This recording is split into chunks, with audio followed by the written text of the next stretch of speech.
com alegria e satisfação que cumprimentamos os nossos amigos e irmãos do portal Escola Dominical, com a gloriosa paz de nosso Senhor e Salvador Jesus Cristo. Estamos dando início ao apêndice deste trimestre. Os irmãos sabem que, havendo possibilidade, para melhor complementar os estudos do trimestre, o portal Escola Dominical costuma acrescentar algumas aulas àquelas que são ministradas ao longo do trimestre letivo. Nesse trimestre, estamos estudando a epístola de Paulo aos Filipenses. Filipenses, a humildade de Cristo para toda a igreja. E tivemos uma excelente lição em que o comentarista, o pastor Elianai Cabral, em 13 lições, dissecou a carta de Paulo aos Filipenses. Mas, apesar dessa dissecação, nós entendemos ser conveniente estudarmos um documento histórico da igreja que demonstra a eficácia da carta de Paulo aos Filipenses. É por isso que esse é o título do nosso apêndice, a eficácia da carta de Paulo aos Filipenses. Todos nós estudamos e aprendemos que o apóstolo Paulo, ele escreveu esta carta aos Filipenses porque os crentes de Filipos estavam abalados na fé, porque eles não se conformavam que o apóstolo Paulo estivesse praticamente há 5 anos preso e não pregasse o evangelho. Um homem que foi ensinado, ou chamado por Deus a pregar o evangelho, tinha inclusive fundado a igreja de Filipos, e a igreja de Filipos sentiu aquela chamada do apóstolo a ponto de ajudá-lo já logo depois que ele sai de Filipos, vai para Tessalônica, e a igreja de Filipos começou a ajudá-lo não só no conforto, no consolo, mas até financeiramente. A igreja de Filipos não se conformava que o apóstolo Paulo estivesse tanto tempo preso e aquele tempo na cabeça dos filipenses sendo desperdiçado para poder ganhar almas para Jesus.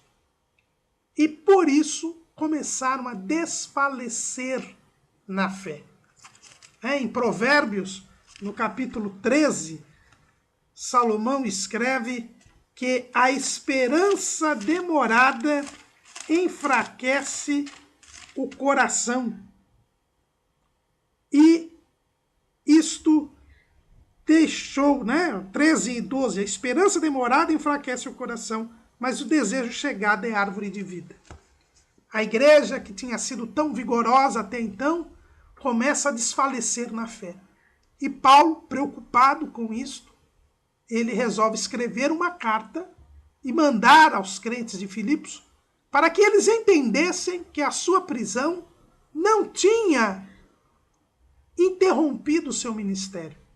Pelo contrário, a prisão de Paulo tinha trazido uma consciência missionária e evangelística à igreja de Roma.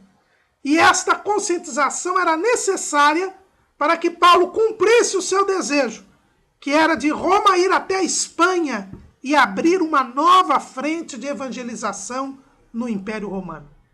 E é isso que o apóstolo Paulo escreve nesta carta aos Filipenses, para reanimar os crentes de Filipos, para que eles prosseguissem trabalhando na obra do Senhor, prosseguissem animados, prosseguissem a sua jornada para o céu, sabendo que a prisão de Paulo tinha contribuído para o bem da divulgação do Evangelho de Jesus Cristo. E Paulo percebeu também que aquela igreja precisaria receber de novo a sua visita. Lá no livro de Filipenses, no capítulo 1, no versículo 24, nós vemos que o Espírito Santo revelou a Paulo esta certeza de que ele voltaria a Filipos para ver aqueles irmãos. Diz assim o texto: mas julgo mais necessário, por amor de vós, ficar na carne. E tendo esta confiança, sei que ficarei e permanecerei com todos vós para proveito vosso e gozo da fé, para que a vossa glória abunde por mim em Cristo Jesus, pela minha nova ida a vós. Então Paulo recebeu a revelação de Deus de que daquela prisão que ele estava em Roma, ele seria absolvido. Senão não teria sentido a conscientização missionária que Roma recebeu com a sua prisão. Ele seria mandado pelos romanos, como era do seu desejo, para a Espanha, como nós vemos lá em Romanos, capítulo 15, versículo 23. Mas agora que não tenho mais demora nestes sítios, e tendo já há muitos anos grande desejo de ir ter convosco, quando partir para a Espanha irei ter convosco, pois espero que de passagem vos verei, e que para lá seja encaminhado por vós, depois de ter gozado um pouco da vossa companhia. Paulo pensionava ir a Jerusalém, levar aquelas ofertas aos crentes pobres da Judéia, e depois ir para Roma e de lá ser encaminhado por aquela igreja para a Espanha. O que ele não sabia é que a igreja de Roma não tinha consciência missionária. Por isso o Senhor permitiu que ele fosse preso em Jerusalém, mandado para Cesareia, obrigado a apelar para César, para que ele fosse a Roma, e lá ele testificasse do Senhor, como ele tinha testificado em Jerusalém. E na sua testificação, ele desse ânimo missionário aos crentes de Roma, para que então a igreja de Roma, consciente, mandasse Paulo para a Espanha. E quando Paulo voltasse da Espanha, ele veria os irmãos em Filipos, porque os crentes de Filipos ainda não estavam prontos para suportarem a morte do apóstolo. É por isso que Paulo escreve esta carta e manda esta carta através de Epafrodito, que havia trazido ajuda financeira dos filipenses para Paulo. É o que nós vemos lá em Filipenses 2:25. Julguei, contudo, necessário mandar-vos Epafrodito, meu irmão e cooperador e companheiro nos combates, e vosso enviado para prover as minhas necessidades. Paulo manda esta carta para reanimar os filipenses, que não poderiam esperar que Paulo saísse da prisão, fosse à Espanha e depois fosse ao encontro deles. Eles estavam bem desanimados. E é por isso que Paulo escreve esta carta para animá-los. E depois de mandar a carta através de Epafrodito, ele ainda mandou Timóteo. Está lá no capítulo 2, versículo 19. E espero no Senhor Jesus que em breve vos mandarei Timóteo, para que também eu esteja de bom ânimo, sabendo dos vossos negócios. Paulo manda a carta através de Epafrodito, depois manda Timóteo. E depois teve este encontro com os filipenses. Mas logo em seguida, Paulo é preso novamente. E desta prisão, Paulo não escapou. É o que nós vemos lá na segunda carta a Timóteo, no capítulo 4, versículos 6 a 8. Porque eu já estou sendo oferecido por aspersão de sacrifício, e o tempo da minha partida está próximo. Combati o bom combate, acabei a carreira, guardei a fé. Desde agora a coroa da justiça me está guardada, a qual o Senhor, justo juiz, me dará naquele dia, e não somente a mim, mas também a todos os que amarem a sua vinda. Paulo morreu por causa da fé nesta segunda prisão. E a igreja de Filipos? Como reagiu a esta morte de Paulo? Será que a carta de Paulo pôde realmente dar ânimo aos crentes de Filipos? Será que eles superaram a partida do apóstolo? A Bíblia não nos responde estas perguntas. Depois da carta de Paulo aos Filipenses, nós não temos mais notícias da igreja de Filipos. Mas, como Deus não é Deus de confusão, como o próprio Paulo escreveu lá em 1 Coríntios, capítulo 14, versículo 33, porque Deus não é Deus de confusão, senão de paz, como em todas as igrejas dos santos. O Senhor não quis que a sua igreja ficasse em suspenso. Será que a igreja de Filipos realmente se alegrou e se animou com a carta que Paulo lhes mandou? Será que ela prosseguiu este trabalho de cooperação no Evangelho? Para que nós não ficássemos confundidos ou em dúvida, o Senhor permitiu que chegasse até nós, 2000 anos depois, um documento, que é este documento que nós vamos estudar neste apêndice. É a Epístola de Policarpo aos Filipenses. É um documento que foi escrito entre 110 e 140 depois de Cristo, por Policarpo. E quem era Policarpo? Eusébio de Cesareia, este grande escritor, esse grande historiador da igreja. O seu livro História Eclesiástica foi publicado pela CPAD e conta os 4 primeiros séculos da igreja cristã. Eusébio de Cesareia, na página 113 do livro História Eclesiástica, ele diz que Policarpo era um discípulo chegado do apóstolo João, que teria sido separado ao ministério pelo próprio apóstolo João, e que foi pastor na igreja de Esmirna. Tudo indica, portanto, que lá em Apocalipse 2:8, quando Jesus manda João escrever uma carta ao pastor da igreja de Esmirna, está escrito assim: e ao anjo da igreja que está em Esmirna, escreve. Este anjo da igreja, este pastor, era Policarpo. Então, Policarpo era um nome de proeminência na igreja, porque havia sido um discípulo chegado do apóstolo João, pastor de uma igreja que foi elogiada pelo Senhor Jesus. É uma das 7 igrejas da Ásia Menor que Jesus não faz nenhum senão, que só elogia. É este homem, Policarpo, que escreve uma carta aos Filipenses, 80 anos depois da carta de Paulo aos Filipenses. E neste documento, nós percebemos que a igreja de Filipos tinha, sim, prosseguido a sua jornada para o céu.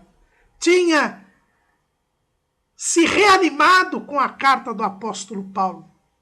Tinha se mantido uma igreja virtuosa, uma igreja cheia dos frutos de justiça, uma igreja que, apesar das dificuldades, continuava sendo uma igreja missionária, uma igreja evangelizadora.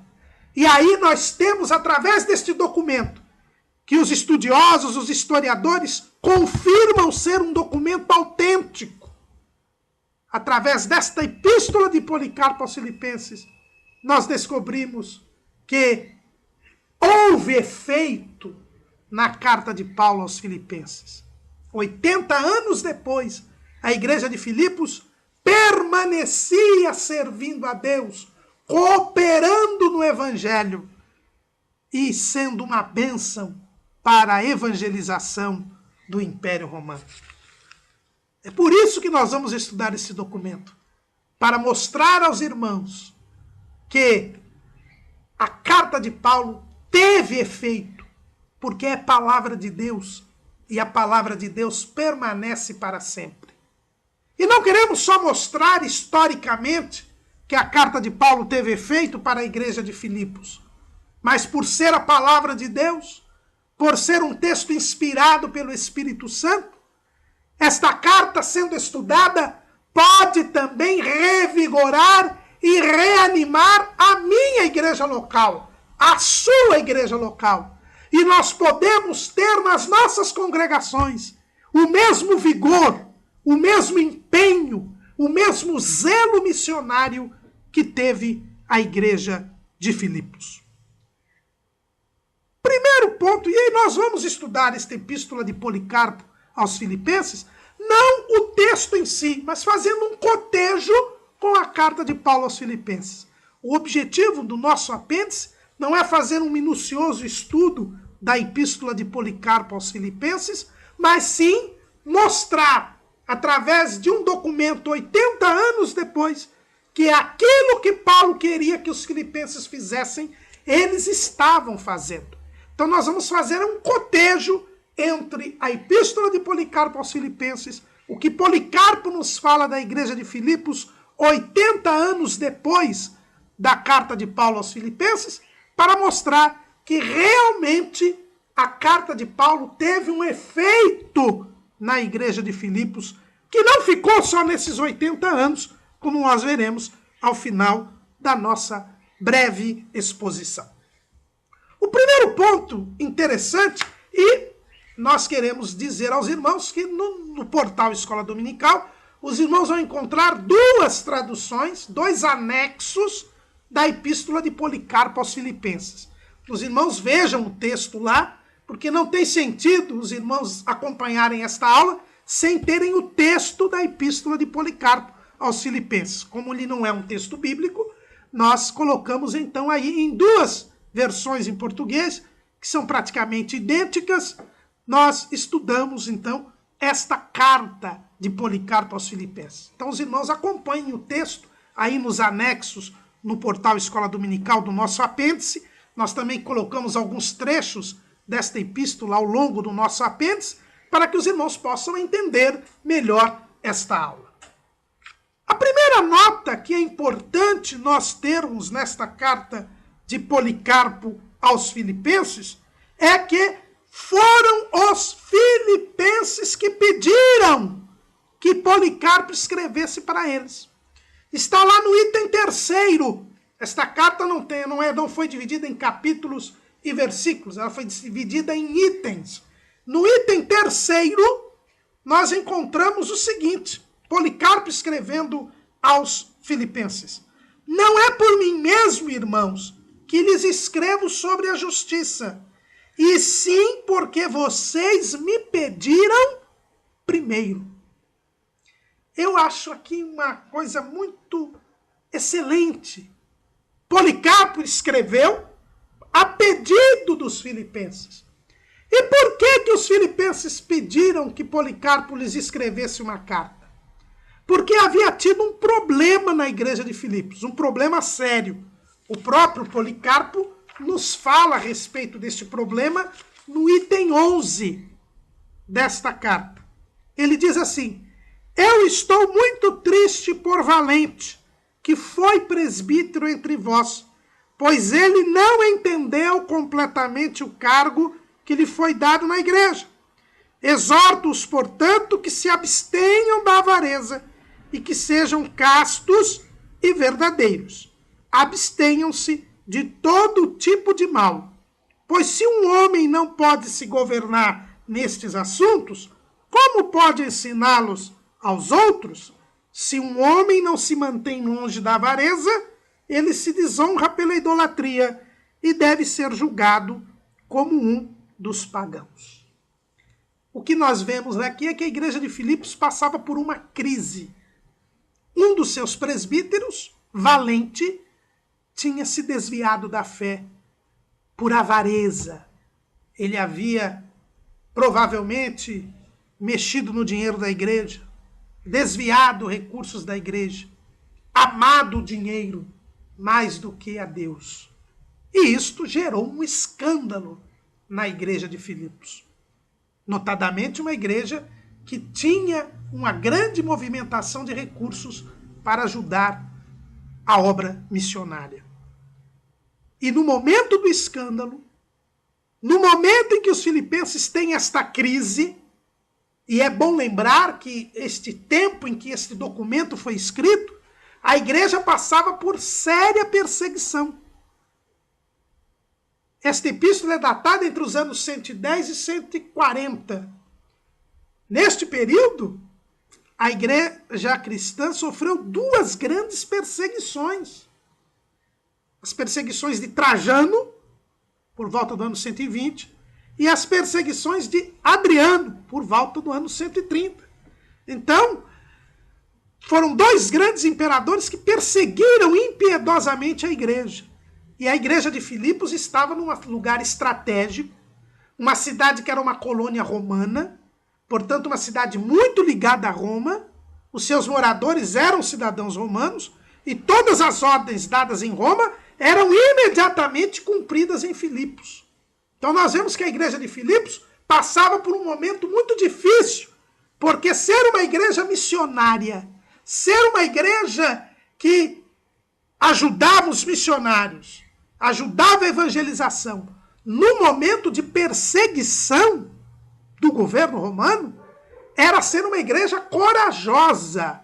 Era uma igreja que se entregava por amor a Cristo, que não tinha medo de morrer por causa da fé. E neste momento em que a igreja já passava por uma perseguição, em que já tinha que cumprir o seu ardor missionário com sacrifício e com risco de vida, ainda estoura um escândalo. Desvio de dinheiro, um presbítero. E o que a igreja de Filipos faz neste momento? Ela pede para que Policarpo lhe escrevesse uma carta. Por quê? Porque a igreja de Filipos tinha aprendido que nos momentos de crise, nos momentos de escândalo, nós não temos que desanimar na fé, mas nós temos que buscar a palavra de Deus. Assim como Paulo escreveu para eles quando eles estavam abalados na fé por causa da sua prolongada prisão, agora o apóstolo não existia mais. Então agora a igreja recorre a um homem que era um dos mais considerados da igreja, porque tinha sido discípulo chegado do último apóstolo de João. E eles pedem a este homem de Deus, que havia sido elogiado por Jesus no livro do Apocalipse. Eles pedem para que este homem lhes ministre a palavra de Deus. E o que isso significa, irmãos? Significa que a igreja de Filipos aprendeu bem o que o apóstolo Paulo lhes ensinou na carta aos Filipenses, no capítulo 1, no capítulo 2, no versículo 16. Paulo disse para os filipenses: retendo a palavra da vida, para que no dia de Cristo possa gloriar-me de não ter corrido, nem trabalhado em vão. A igreja de Filipos era uma igreja que amava a palavra de Deus, que sabia que a palavra de Deus era o alimento espiritual, o alimento necessário para a nossa sobrevivência espiritual.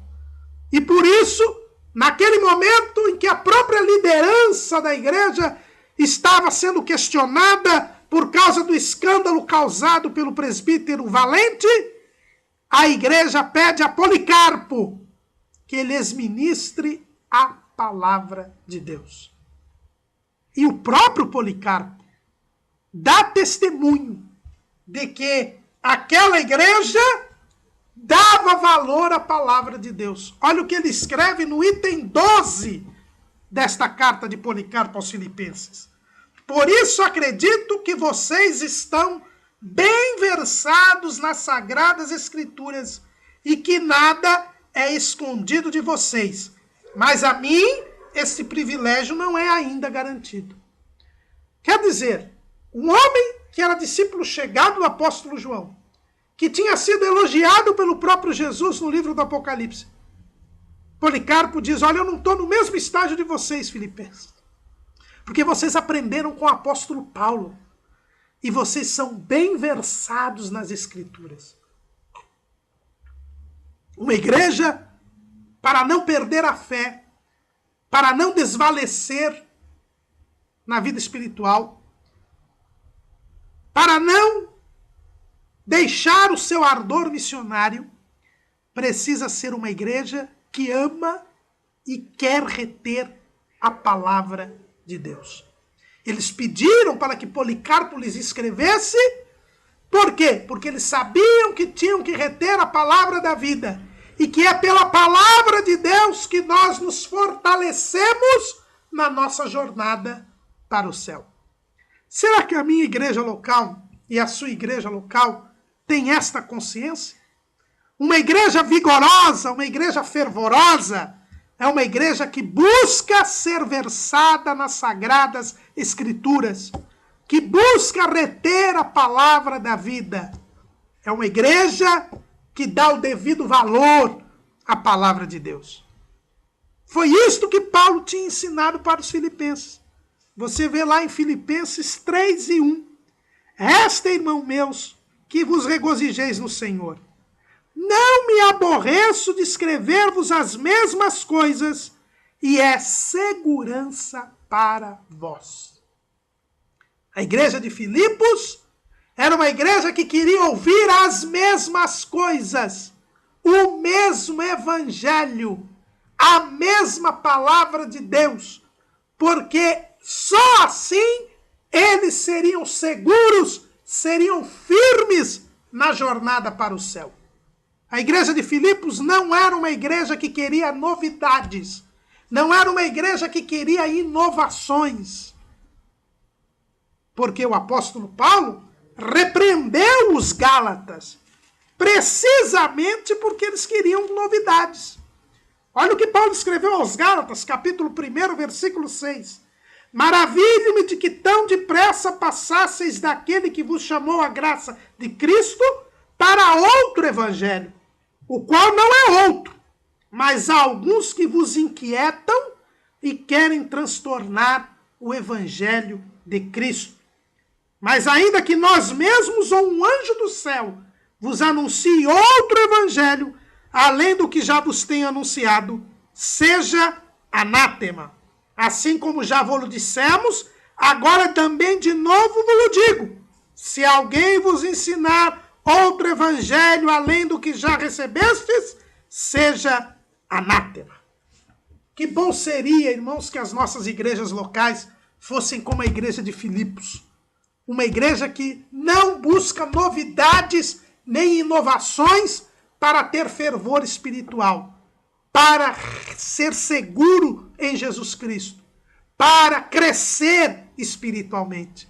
Quantas igrejas estão correndo atrás de novidades para que tenham um avivamento, para que os crentes se reanimem? Que ilusão! Nós nos animamos, nós nos avivamos, ouvindo o mesmo e único evangelho, praticando as mesmas coisas. E foi isso que os filipenses correram para ter conhecimento. Pediram a Policarpo que eles lhes ministrasse a palavra. E ele escreveu as mesmas coisas. Se os irmãos perceberem aqui na carta de Policarpo aos filipenses, ela é curta, mas está repleta de citações bíblicas.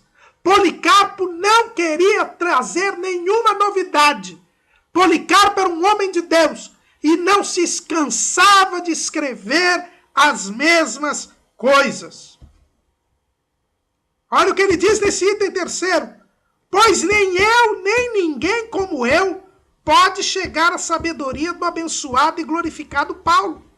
Ele, estando entre vocês, comunicou com exatidão e força a palavra da verdade na presença daqueles que estão vivos ainda. E quando vos deixou, escreveu-lhes uma carta, que se a estudarem com cuidado, encontrarão o sentido de terem sido erguidos na fé que lhes foi dada, e que, sendo seguida da esperança e precedida pelo amor para com Deus e Cristo, assim para com o nosso próximo, é a mãe de todos nós. Pois todo aquele que permanecer nessas virtudes, este cumpriu os mandamentos da justiça, pois quem permanece na caridade está longe de todo pecado. Policarpo diz, olha, eu não vou escrever nada novo. O que Paulo ensinou para vocês, ele ensinou com exatidão. O que ele ensinou é inspirado, é a palavra de Deus. Sigam o que ele ensinou e vocês serão felizes. E vocês estarão longe do pecado e vocês chegarão ao céu. Essa é a primeira lição que a carta de Policarpo aos Filipenses nos ensina e que nós vemos que o efeito da carta de Paulo continuava na igreja de Filipos. Não temos o que temer, irmãos, de maneira alguma. Nós estamos verdadeiramente aprendendo as mesmas coisas, seguindo a palavra de Deus, teremos uma igreja fervorosa e vigorosa. Se a igreja está abalada com escândalos, se a igreja está desanimando na fé, palavra de Deus neles, obreiros. Busquemos a palavra de Deus, pois é ela que nos vivifica, é ela que nos fortalece, é ela que nos permite sobreviver a todas as dificuldades. Esse é o primeiro ensino que Policarpo nos dá. Mas não fica só nisso. Policarpo mostra que a igreja de Filipos continuava a mesma. Eu vou dizer mesmo que ela tinha melhorado. Paulo, quando falou a respeito dos filipenses, ele disse assim, no capítulo 1, versículo 3, dou graças ao meu Deus todas as vezes que me lembro de vós, fazendo sempre com alegria oração por vós em todas as minhas súplicas, pela vossa cooperação no Evangelho, desde o primeiro dia até agora. Tendo por certo isto mesmo, que aquele que em vós começou a boa obra, a aperfeiçoará até o dia de Jesus Cristo. Paulo agradecia a Deus porque a igreja de Filipos, desde o primeiro dia, tinha cooperado no Evangelho. E 80 anos depois, como é que estava a igreja de Filipos? Estava do mesmo jeito. Olha o que diz Policarpo no item 1 da sua carta.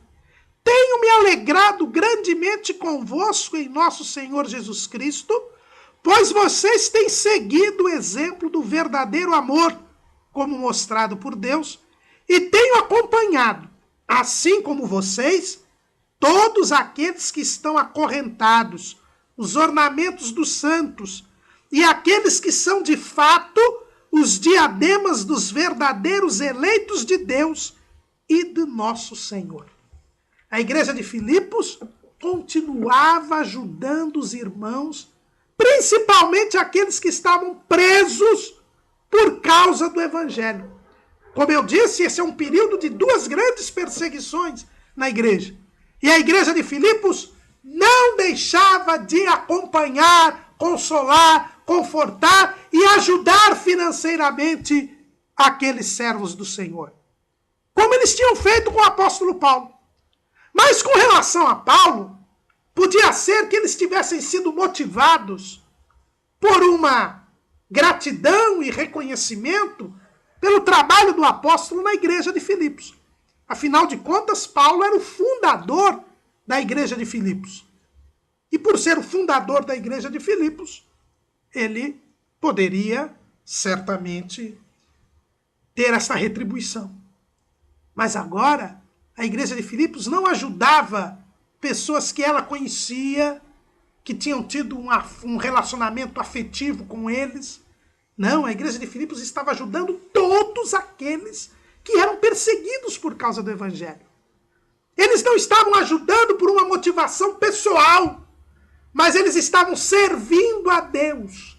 Eles tinham aprendido com o apóstolo Paulo que eles deveriam servir aqueles que eram presos por causa do Evangelho, porque a prisão não era um momento de desalento ou de desânimo, mas era através da prisão que eles poderiam ver o Evangelho ser pregado e ajudar aqueles que pregavam o Evangelho.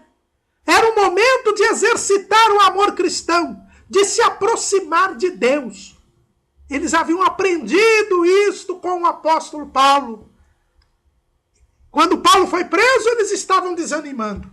Mas agora, quando Trajano, quando Adriano perseguiam a igreja, quando muitos crentes eram presos, isto animava a igreja de Filipos, para que eles servissem mais a Deus, ajudando a estes irmãos, acompanhando a estes irmãos. E eles, inclusive, estavam acompanhando Inácio. Inácio, também você indo lá no livro de Eusébio de Cesareia, na História Eclesiástica, nessa mesma página 113, os irmãos vão ver que Inácio foi o segundo pastor da igreja de Antioquia. Ele foi separado pelo próprio apóstolo Pedro para dirigir aquela igreja. E ele foi preso lá em Antioquia, que era a capital da província da Síria, e levado para Roma, numa longa viagem com várias paradas. E lá em Roma, Inácio foi morto por causa do Evangelho. Mas enquanto Inácio ia sendo levado para Roma, ao longo da viagem, Inácio escreveu 7 cartas para várias igrejas. Não escreveu nenhuma igreja para os filipenses. Mas os filipenses acompanharam Inácio, ajudaram Inácio. Quem nos dá conta disso é o próprio Policarpo. Olha lá no item 13 da sua carta. Vocês e Inácio escreveram-me, para que se alguém for daqui para a Síria, que levassem a carta de vocês. Eu atenderei esta requisição se eu encontrar uma boa oportunidade, pessoalmente ou através de uma outra pessoa que vos sirva de mensageiro. Quanto às cartas de Inácio, as que ele nos enviou e as outras que pudermos ter aqui, nós vô-las enviaremos como pedistes, vão anexas. Podereis retirar delas grande utilidade, pois encerram fé, paciência e toda espécie de edificação relativas a nosso Senhor. Qualquer outra informação que vocês conseguirem a respeito de Inácio e daqueles que estão com ele, tenham a gentileza de nos informar. A igreja de Filipos queria não só que Policarpo escrevesse uma carta para eles, mas que também essas cartas que Inácio tinha mandado para outras igrejas fossem também mandadas para Filipos. Os filipenses também queriam aprender com a palavra de Deus através de Inácio, sabendo que apesar de Inácio estar preso, ele continuava servindo a Deus e tendo palavra para dar para os crentes.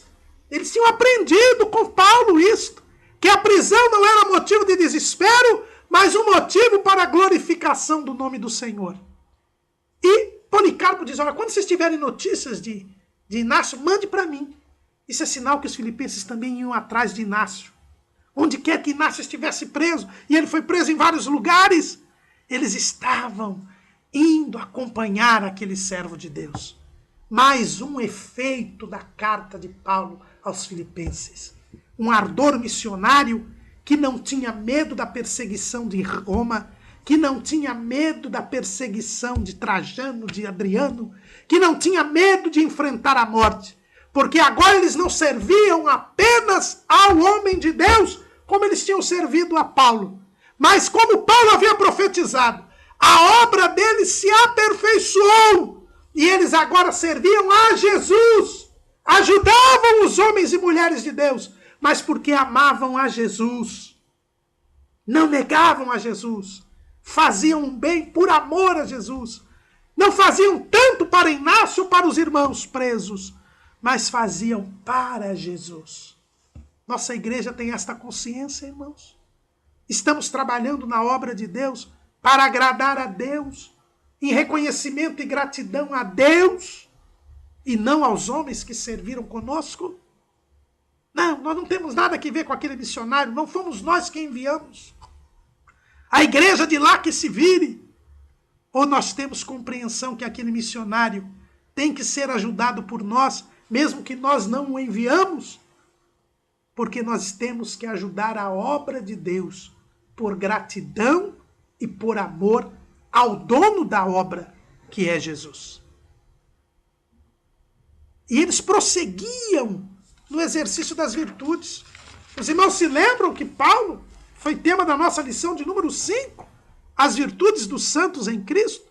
Paulo escreveu lá em Filipenses 2:12, de sorte que, meus amados, assim como sempre obedecestes, não só na minha presença, mas muito mais agora na minha ausência, assim também operai a vossa salvação com temor e tremor. O original deste operai tem o sentido de desenvolver.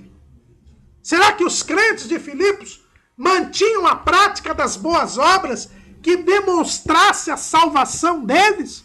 Porque a fé sem obras é morta? Será que os filipenses estavam continuando a praticar boas obras? Policarpo nos afirma que sim. Olha o que ele escreve no item 2. Por causa disso, cinjam suas cinturas, sirvam o Senhor no temor e na verdade, como aquele que tem renunciado ao inútil, às conversas vãs e os erros da multidão. e acreditado naquele que ressuscitou o nosso Senhor Jesus Cristo da morte e lhe deu a glória e um trono à sua direita. Mas ele diz também, no item 8, continuemos perseverando em nossa esperança, nas primícias da justiça, que é Jesus Cristo, que carregou nossos pecados em seu próprio corpo no madeiro da cruz, que não cometeu pecado, nem foi achada astúcia em sua boca, mas suportou todas as coisas por nós, para que pudéssemos viver nele. Sejamos imitadores de sua paciência. E se nós sofrermos pelo nome dele, seremos glorificados por ele. Pois este é o exemplo que ele mesmo nos deu e que nós temos acreditado. No item 9, eu os exorto, portanto, a obedecerem atenciosamente a palavra da justiça e a exercitarem a paciência. No item 10, permaneçam, portanto, nestas coisas e sigam o exemplo do Senhor, permanecendo firmes e imutáveis na fé, amando o próximo e permanecendo unidos uns aos outros, gozando juntos da verdade, mostrando a mansidão do Senhor nas suas relações com o próximo, sem desprezar ninguém. Quando puderem fazer o bem, não o posterguem. Nós percebemos aqui, irmãos, que a igreja de Filipos continuava com fé, com esperança e com amor. Policarpo diz apenas para eles continuarem. Eles prosseguiam crendo em Jesus, amando a Deus, amando ao próximo. Eles prosseguiam fazendo bem, curando a todos os oprimidos do diabo. Eles permaneciam com a mesma vida virtuosa de 80 anos antes. E nós, das Assembleias de Deus, que temos pouco mais de 100 anos, será que podemos dizer que mantemos o fervor dos primeiros dias? Muitos já estão dizendo, já passaram 100 anos. Em 100 anos muda muita coisa, isso é normal, isso é natural. Não é normal não, irmãos. A igreja de Filipos continuava vigorosa 80 anos depois que Paulo lhes mandou a carta. Estavam por volta de 100 anos de igreja e continuavam tão firmes e até melhores do que nos dias do apóstolo Paulo. Precisamos, irmãos, nos revigorar, ter uma vida virtuosa. Paulo disse que aquela igreja era cheia de frutos de justiça que são por Jesus Cristo para a glória e louvor de Deus. Está lá em Filipenses 1:11. E Policarpo atesta aqui e só pede para que eles continuassem amando o próximo, fazendo bem, tendo uma conduta justa entre os gentios. Olha, diz ele no item 10, ele ainda diz assim, todos vocês estão submetidos uns aos outros, tendo uma conduta justa entre os gentios, para que vocês recebam em dobro a recompensa de suas boas obras. Policarpo atesta que eles tinham boas obras. Era uma igreja vigorosa, uma igreja que cumpria o mandamento de Jesus, que está lá em João 15:12. Qual é o mandamento de Jesus? O meu mandamento é este, que vos ameis uns aos outros, assim como eu vos amei. A igreja de Filipos amava uns aos outros, estavam unidos, ajudavam o próximo, tinham uma conduta justa diante dos gentios, tinham um bom testemunho, ajudavam os irmãos que estavam presos, sendo perseguidos, ajudavam a obra missionária. Eles amavam uns aos outros, como Jesus os amou. Eles se entregavam a Cristo, assim como Cristo havia se entregado por eles. Será que nós temos esta mesma visão, irmãos? Infelizmente, muitos crentes, hoje em dia, não querem dar a cara a bater. Eu disse aqui, a igreja de Filipos era uma igreja estratégica E uma igreja que seria a primeira a ser perseguida, porque Filipos era uma colônia romana. Mas eles não tinham medo de morrer por causa do evangelho.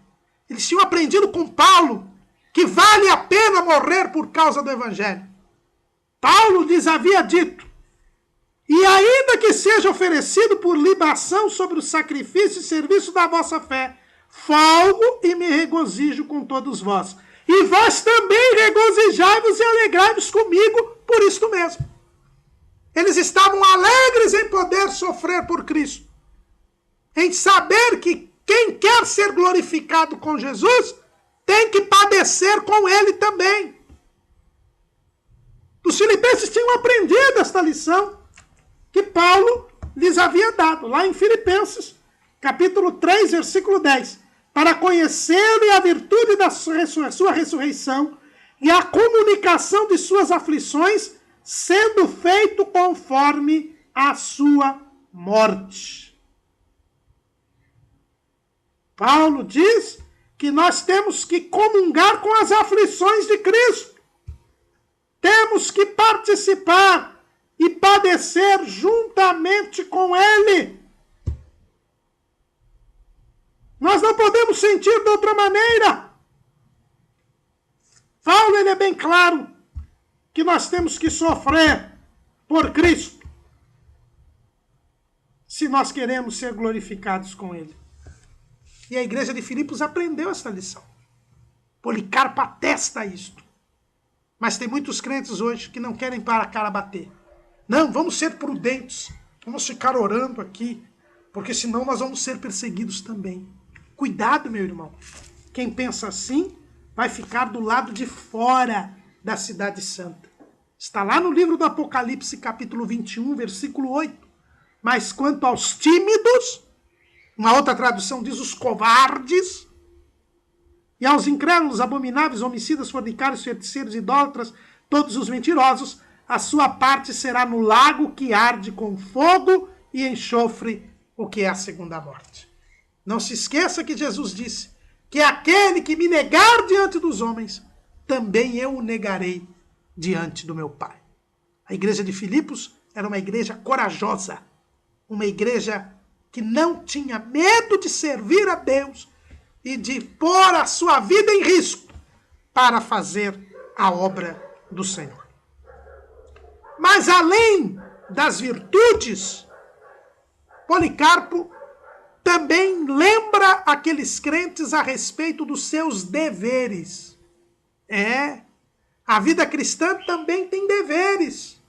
E Policarpo diz, olha, a igreja é vigorosa se ela pratica o bem, se ela permanece nas virtudes, se ela busca a palavra de Deus, mas ela também precisa, em primeiro lugar, ter uma vida de oração e de jejum.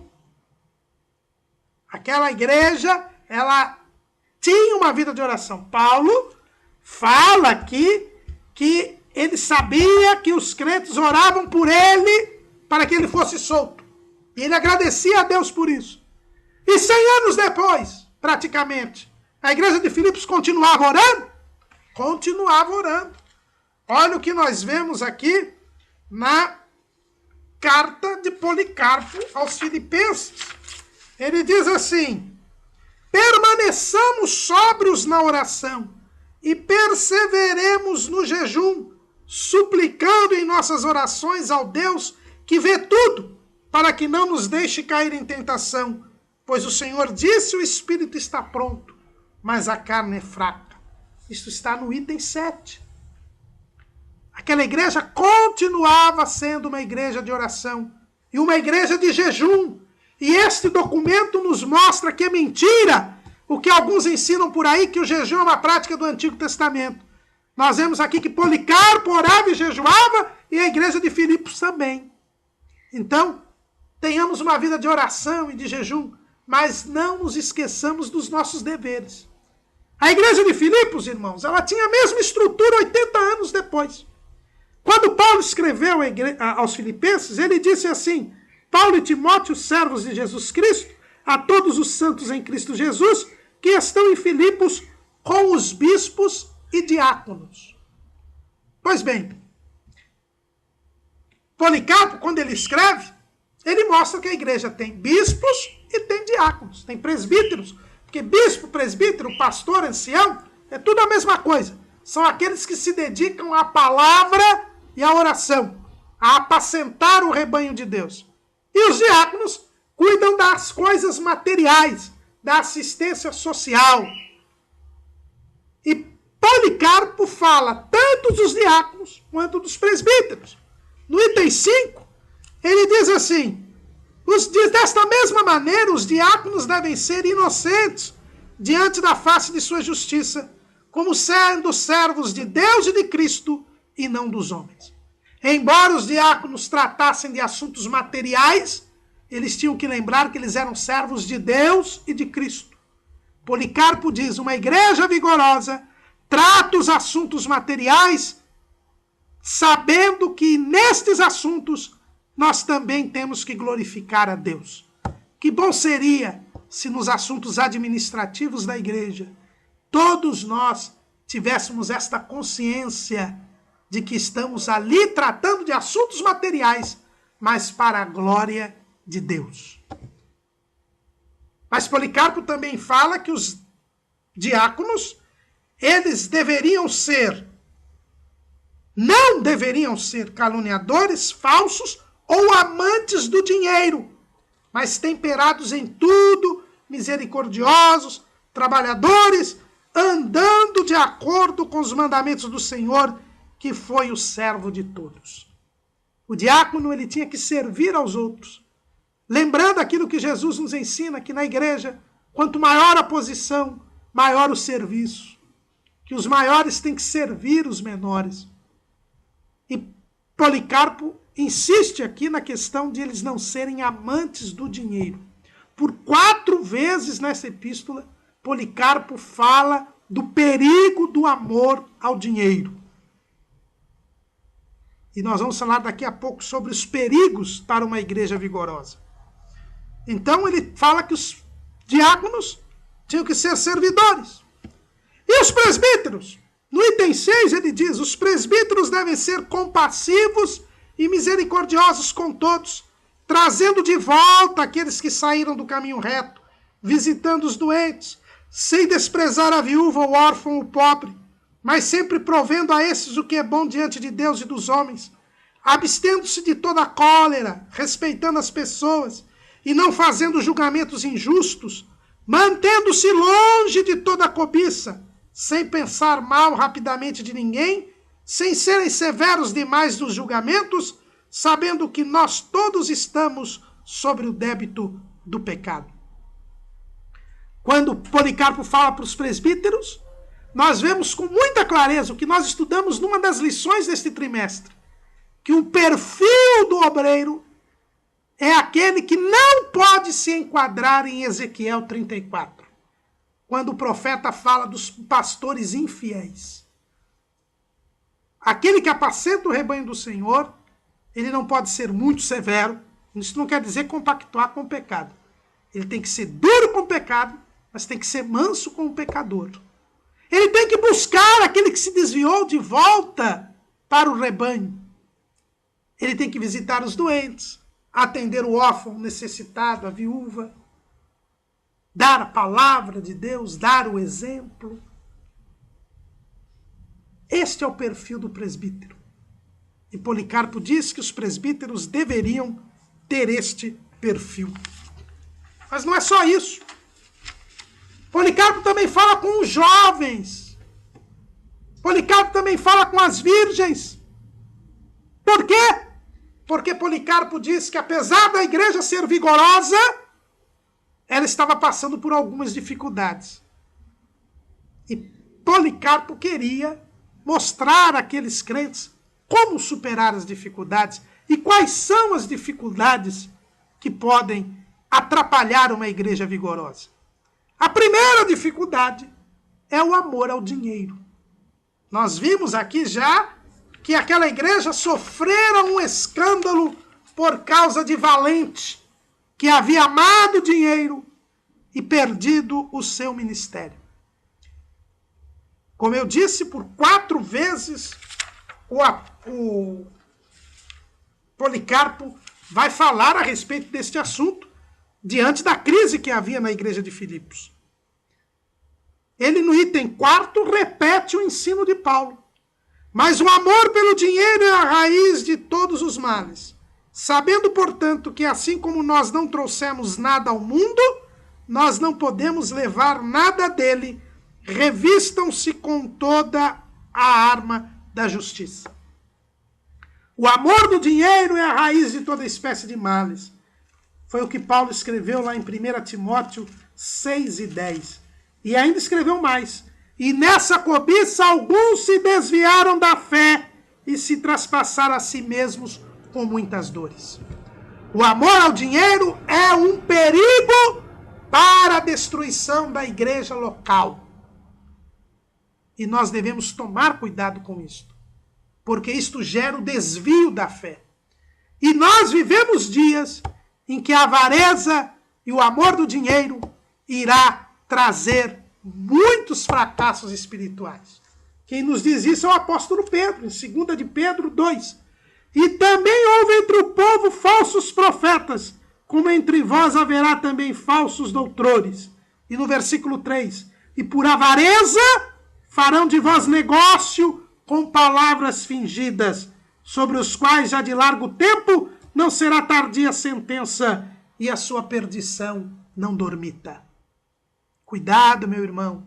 O amor do dinheiro é um fator de desvio espiritual, de escândalo para a igreja e de perda do vigor espiritual da igreja. Tomemos cuidado com isso. Policarpo diz para que os diáconos não sejam amantes do dinheiro, como nós já lemos aqui no item 5º. No item 4, ele diz para que toda a igreja se revista com a arma da justiça para não ser avarento, para não amar o dinheiro. Mas também ele diz, no mesmo, quando fala do caso de Valente, no item 11, que nós devemos nos abster de toda avareza e sejamos castos e verdadeiros.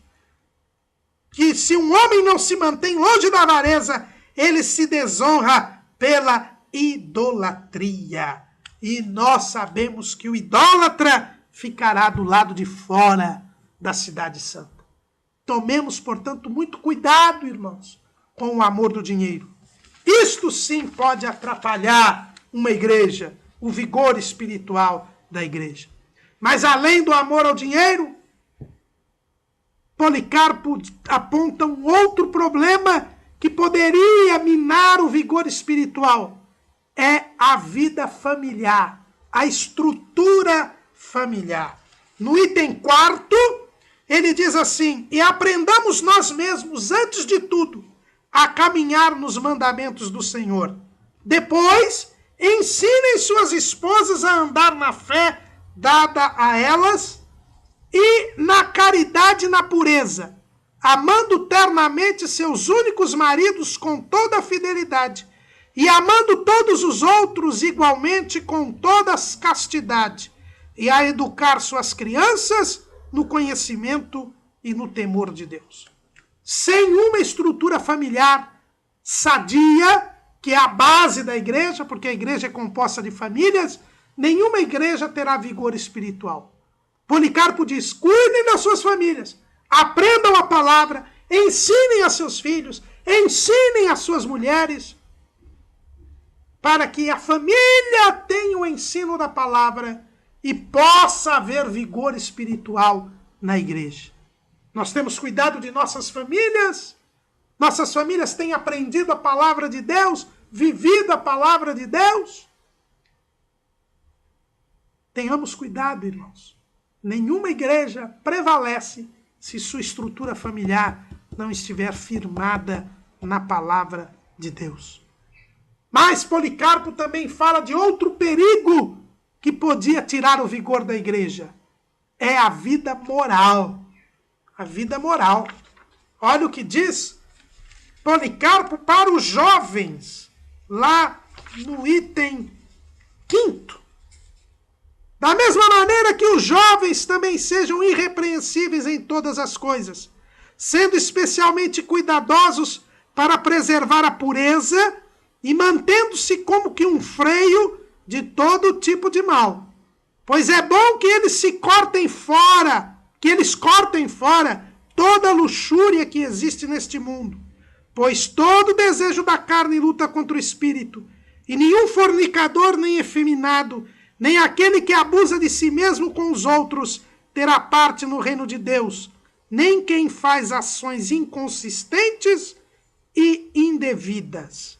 Por isso é preciso que eles se abstenham de todas essas coisas, permanecendo obedientes aos presbíteros e diáconos, assim como a Deus e a Cristo. A vida moral. Filipos era uma colônia romana.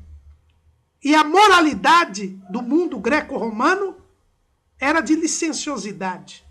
Se permitia a infidelidade conjugal, o concubinato, o homossexualismo.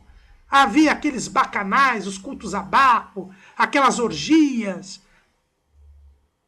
Mas na igreja a coisa tinha de ser diferente. Os jovens tinham que ser ensinados na pureza e na castidade. Os jovens deviam ser ensinados uma educação sexual bíblica. Não podiam viver como os outros viviam, senão a igreja perdia vigor. E como estão as nossas igrejas locais hoje? Quando a moralidade sexual está igual aos dos tempos de Roma e da Grécia. Quando os valores morais cristãos são abandonados. Como é que nós estamos? Estamos ensinando os nossos jovens. Veja que Policarpo se dirige aos jovens, porque ele sabia que para que a igreja de Filipos continuasse sendo esta igreja vigorosa, esta nova geração tinha que aprender a palavra de Deus e a ter uma vida santa. Recentemente nós tivemos aqui no Brasil a Jornada Mundial da Juventude. 3,5 milhões de pessoas vieram ouvir os ensinamentos do chefe da igreja romana, que está se voltando para os jovens. E o chefe da igreja romana, o Papa Francisco, disse que os jovens são a porta de entrada do futuro. Se a igreja quer entrar no futuro, ela vai entrar através dos jovens. Nós temos pensado no futuro da nossa igreja? Ou não se fala de sexo com os jovens, porque isto é um tabu? Irmãos, aprendamos com Policarpo. Uma igreja local vigorosa depende dos jovens terem uma vida moral ilibada. E Policarpo completa esse item 5 dizendo: as virgens devem andar com uma consciência inocente e pura. Tanto moços quanto moças. Não há machismo aqui. Todos devem ser puros e castos diante de Deus. E obedientes aos pastores e diáconos, aos presbíteros e diáconos. Aprendamos também com Policarpo. A vida moral é um outro fator que pode tirar o vigor espiritual de uma igreja. Então, vemos que uma igreja pode se desvirtuar pelo amor do dinheiro, pela falta de estrutura familiar sadia e por uma vida moral fora dos princípios bíblicos. Policarpo termina assim o seu estudo, né, sua carta aos crentes de Filipos. E nós vemos que a igreja de Filipos continuava vigorosa 80 anos depois que Paulo havia animado aquela igreja. E parou por aí? Não, não parou por aí. Os registros históricos mostram que a igreja de Filipos sempre foi uma igreja vigorosa. No ano 343, o pastor daquela igreja chamava-se Porfírio, e no concílio de Sedica, ele informa que a igreja de Filipos continuava vigorosa. Tinha uma grande igreja chamada Basílica de Paulo ali, e que a igreja era tão vigorosa que ela rivalizava com Roma e com Constantinopla, as duas maiores cidades do Império Romano. Aí os crentes de Filipos eram tão fervorosos, tão dedicados à obra de Deus, que eles estavam entre as maiores igrejas do império. Entre o século IV e o século VI, há documentos que dão notícias de que havia 7 igrejas grandes na cidade de Filipos, e que eram belos templos, e que havia um grande vigor espiritual. No ano 473, os ostrogodos invadiram Filipos e não conseguiram incendiar a cidade. Isto prova como aqueles irmãos eram de oração e Deus honrou a fé. Eles só conseguiram queimar as cidades em volta, alguns vilarejos, mas a cidade de Filipos perdurou. No ano 619, porém, a cidade de Filipos sofreu um grande terremoto e foi praticamente destruída. Mas ainda a igreja é vigorosa. No ano 838, os búlgaros invadiram a cidade de Filipos e o seu chefe, o seu rei, colocou numa das igrejas de Filipos uma prova da sua vitória, uma gravura para comprovar a sua vitória. Prova de que aquela cidade era uma cidade que frequentava a igreja naquele tempo. Nos anos 1077, um pastor da igreja de Filipos começou a reconstrução da cidade. E ela chegou a ter uma nova dimensão, sendo uma grande cidade comercial, como nos dá conta alguns documentos de alguns turcos e árabes no século XII. Mas a verdade é que eles foram invadidos pelos sérvios e depois a cidade foi abandonada. E só temos notícia dela no século XVI, quando ela já era uma cidade em ruínas. O que isso nos ensina, irmãos? Que o efeito da carta de Paulo aos Filipenses foi tão grande que a igreja de Filipos só desapareceu quando a cidade desapareceu. Aquilo que Paulo havia dito, que é o textuário do nosso apêndice, tendo por certo isto mesmo, que aquele que em vós começou a boa obra a aperfeiçoará até o dia de Jesus Cristo, foi uma verdadeira profecia. Aquela igreja só desapareceu quando a cidade desapareceu. E que isto nos ensina? Isto ensina que aquilo que Paulo escreveu, que é palavra de Deus, persiste com seu efeito até hoje. Filipos ficou vigoroso até o fim. A minha e a sua igreja local, eu e você, também podemos ser vigorosos até o fim. Aquela palavra tem o mesmo efeito até hoje, porque a palavra de Deus permanece para sempre. Por isso, ao lermos a carta aos Filipenses, ao meditarmos na carta aos Filipenses, que aquele mesmo ânimo que Paulo deu àquela igreja e que perdurou até o fim da cidade de Filipos, também perdure em nós até o fim, até o dia do arrebatamento da igreja. Amém.